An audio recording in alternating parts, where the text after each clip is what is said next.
کچھ ساتھیوں کے سوالات بھی ہوں گے نا؟ اور آخری سوال میں آپ سے کر رہا ہوں، پھر ساتھیوں نے جو سوالات پوچھے ہیں ان کے جوابات ہوں گے۔ نوجوان فضلہ جب فارغ ہو کے آتے ہیں تو بڑا جوش خروش ہوتا ہے، ایک جذبہ ہوتا ہے تعلیم تربیتی میدان میں اپنی خدمات انجام دینے کا، پیش کرنے کا، لیکن پھر وہ یہاں آ کر کسی مدرسے سے وابستہ ہو جاتے ہیں، کسی تنظیم سے یا کسی مسجد سے، بہرحال حلقہ عمل ہوتا ہے ان کا، تو لیکن کچھ عرصہ گزرنے کے بعد ان کے حوصلے پست ہو جاتے ہیں اور وہ پتہ نہیں کہاں کدھر کھپ جاتے ہیں، پتہ نہیں چلتا، حالانکہ مختلف علوم میں، فقہ میں،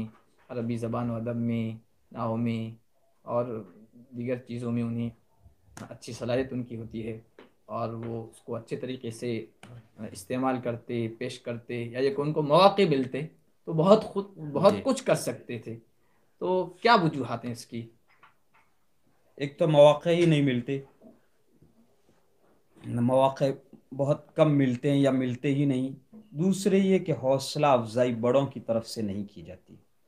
بڑوں کی طرف سے عموماً حوصلہ شکنی ہی ہوتی ہے، حوصلہ افزائی کرنے والے بڑے بہت کم ہیں، جو ان کے سینئر اساتذہ ہوتے ہیں یا بڑے لوگ ہوتے ہیں ان کی طرف سے عموماً حوصلہ افزائی نہیں ملتی ہے، اور پھر معاشرے کی جانب سے، ماحول کی جانب سے بھی حوصلہ شکنی ہی ہوتی ہے، جس کی وجہ سے ایک نوجوان عالم بہت جلد ہمت ہار جاتا ہے اور ختم ہو جاتا ہے۔ ہمارے یہاں راجستھان کا ماحول دوسرے صوبوں کے مقابلے میں بہت مختلف ہے، اور یوں کہیں کہ